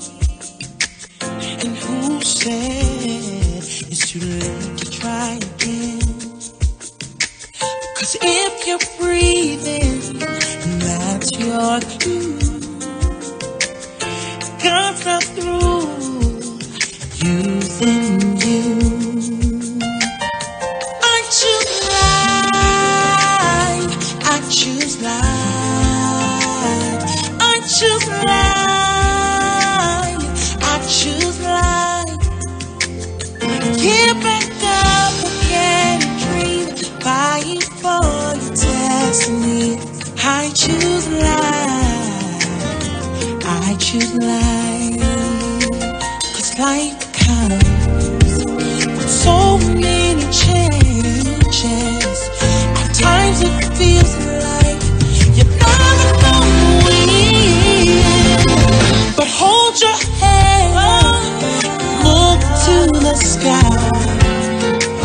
My God will never leave your side. Oh, I choose life. I choose life. I choose life. I choose life. Get back up again and dream. Fight for. All right, we are back. We had to take a little commercial break so I could go and kind of whoos out with some of my Bigo people after that mess that Pride pulled. Checking back in now, it's Pride. My bad. But I'm literally laughing at the crib. It seems to be my calling card sneaking wrestling in at the end of the show. See, at least I'm being real with man. You know, low key, the guru, he be mad when you do it too. You know, we like our wrestling. You know, we wrestling fans ourselves, but you know, sometimes Pride, you come on in here with that old foolishness. Okay. Pride says on the serious note.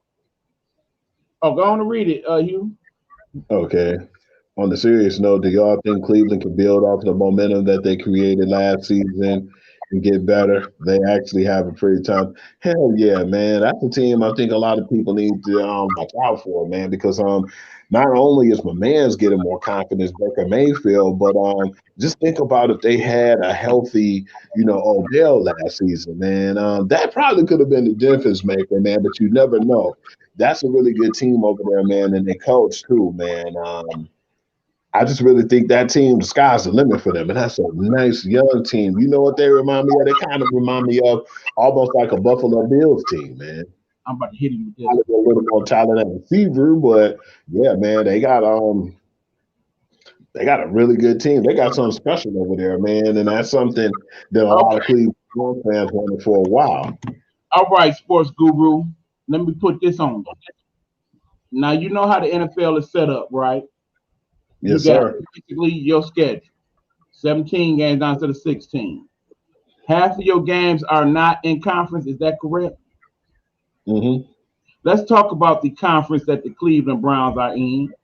The same conference as the Pittsburgh Steelers. The same conference as the Baltimore Ravens. The same conference as the Cincinnati Bengals. How many of those games in conference you see Cleveland winning? A lot of them. So you think they'll win enough of those in-conference games along with who else they play? Because keep in mind, 4 of those games is against the NFC Central, so they get to play the Lions, the Vikings, the Bears, the Green Bay Packers. I pretty much broke down most of their schedule, and based on what you know of that schedule, you think that they are not only going to go to the playoffs, but win the AFC, or at least be in contention to win the AFC? They're going to have a chance. I disagree. I say you wrong. Bottom line is, here's the thing, people. We already know, first of all, that team goes only as far as Baker Mayfield goes. If Baker Mayfield is the Baker Mayfield 2 years ago, that team is 8-8, 8-9. Okay. If Baker Mayfield on last season, then yeah, he might potentially win 11 games. Maybe even squeak out a 12th game to be 12-5. But in that division where he has to play both of those teams that I mentioned 2 times, that being Baltimore and Pittsburgh, and also playing team, they have to pretty much win 5 or 6 of those games and then win half of the rest, okay? Against our division, I can see it with the exception of the Packers. The Packers going to whoop that butt. I believe that game is in Green Bay. I believe that's a Monday night game. He's not winning that one. But after how they put a whooping on Pittsburgh, I believe in them, man. I don't care what anybody say, man, about Pittsburgh. And they put the whooping on Pittsburgh, and they ain't afraid of them boys. Remember, Big Ben was not 100% last year, sir. I still feel that 100% Ben is not as good as the credit you're giving him. Who is the running back for the Pittsburgh Steelers this season, Hugh? Damn. You got me there. Answer the question, sir. I don't know, Sir, you're under oath. Who is the quarterback for the Pittsburgh Steelers? That grown man, Najee Harris, man. Jesus, yeah. Hold on, sir. Hold on. And what school did Najee Harris play for, you, Lee? I'm wearing them right now. I'm embarrassed right now. Didn't I get him? Got him. Got him. So you basically saying Najee Harris ain't no good team? Hey, man, don't say that, man. That's blasphemy, E. Uh-huh. So, yeah. I don't got no comeback for that one. Who's going to win that division this year, Hugh? Who is winning the AFC? Who winning the AFC? The AFC Central, I believe that's their division. Who is winning that division? I'm still going with the Browns. Despite that, I'm going off the board. I'm going with the Ravens. How about that? Are you serious? Wins that division. Because you This is sleep helping man have a little bit more accuracy on his passes this year. And even though we got my man out for the year, Young Dobbins, I still say they find a way to get it done with the running game, and the Ravens win that division. I'm surprised they ain't going after nobody. I don't think we're gonna get a full season out of Big Ben. That's why I say not Pittsburgh.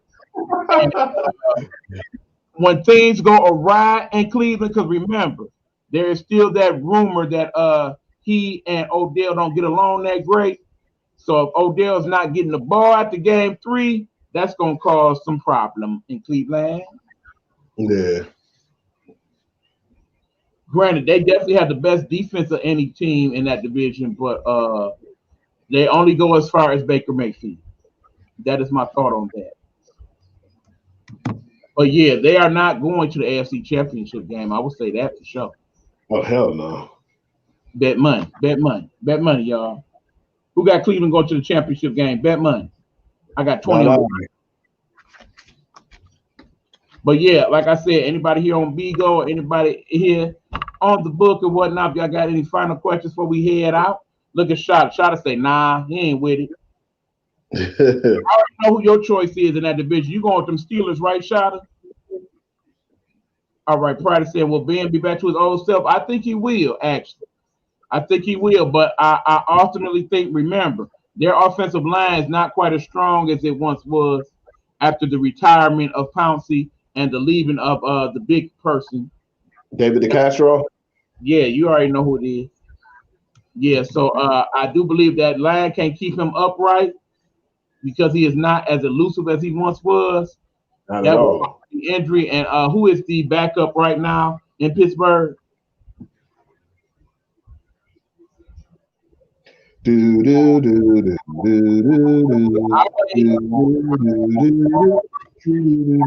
Okay, Shot is his shot. He said he going with the Chiefs or the Seahawks for the NFL Super Bowl this year. That's an interesting choice. Of course, if my cousin was here again, Sadale Buck, where you be, man? We're gonna put out the APB for you, the missing person report. Please report back to the show, my brother. We miss you, cuz. I gotta call that dude. But yeah, isn't that division built on defense? The division the Steelers and them is, yeah, ultimately they are. And I definitely say, here we go again. I'm just gonna take the backup job, but Bishop Sycamore gave me a better job, man. Pride, you know what would be hilarious if you got a jersey made up from Bishop Sycamore High School, man, and then post yourself in it. That would be hilarious. Settle 10, what's going on? What's going on? Well, at any rate, it looks like we are going to call it a night for the show this evening. Thank you guys for tuning in as always. Definitely shout out to Pride Hunter. You were today's MVP for show. Shout out to me. Okay, you going with the Packers, says Miss Jones. That is my uncle's favorite team. Shout out to you, Uncle B. I know you'll probably catch this on the rebroadcast.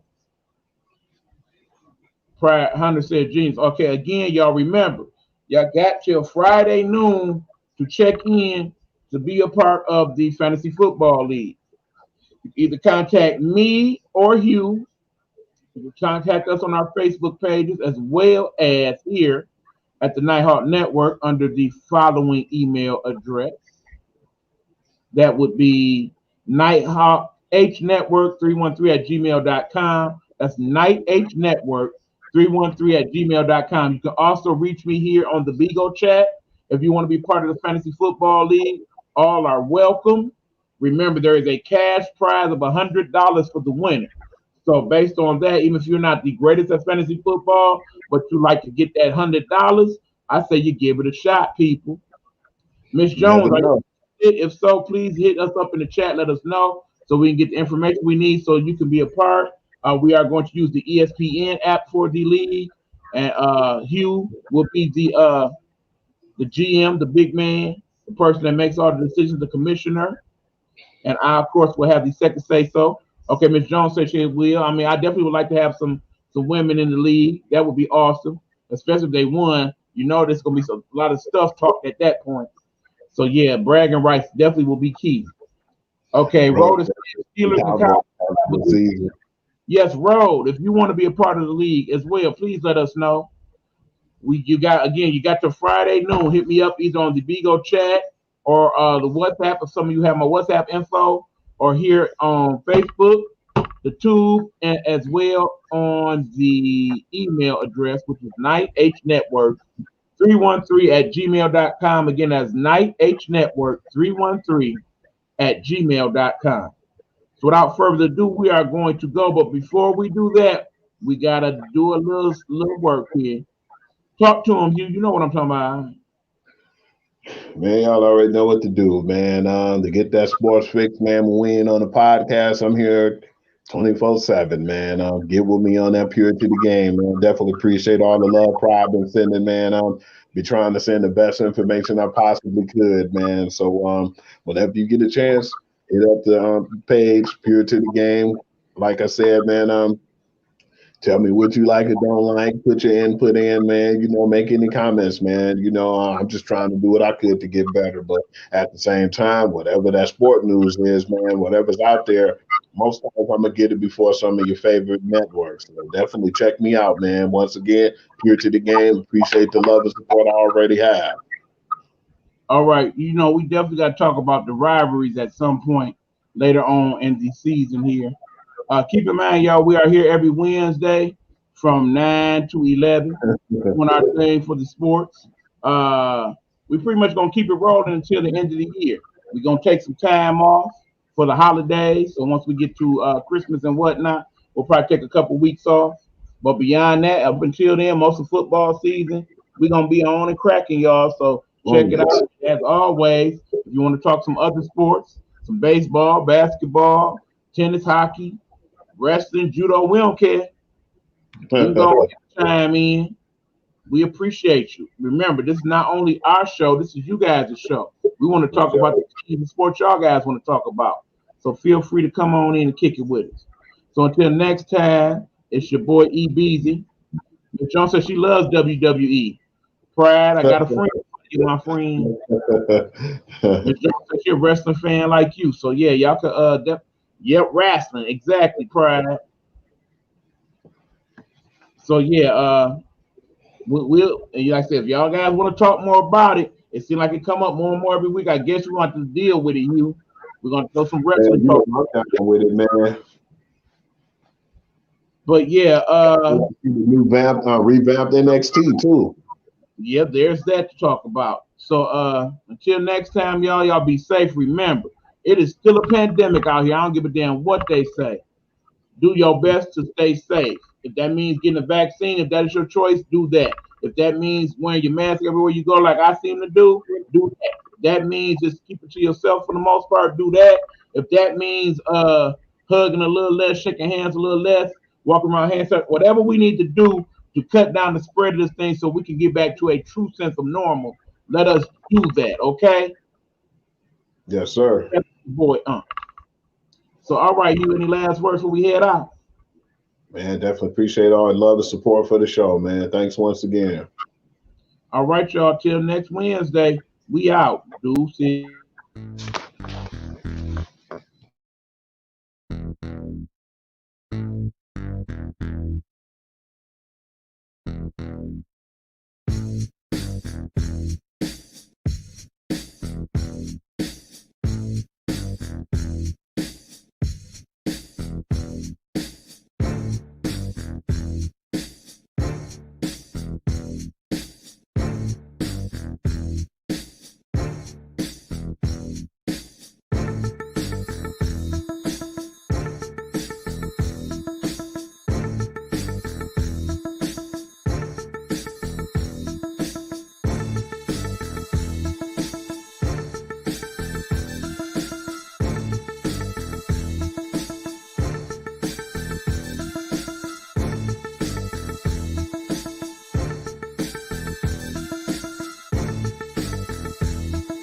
Gametime Audible is a Nighthawk Network presentation.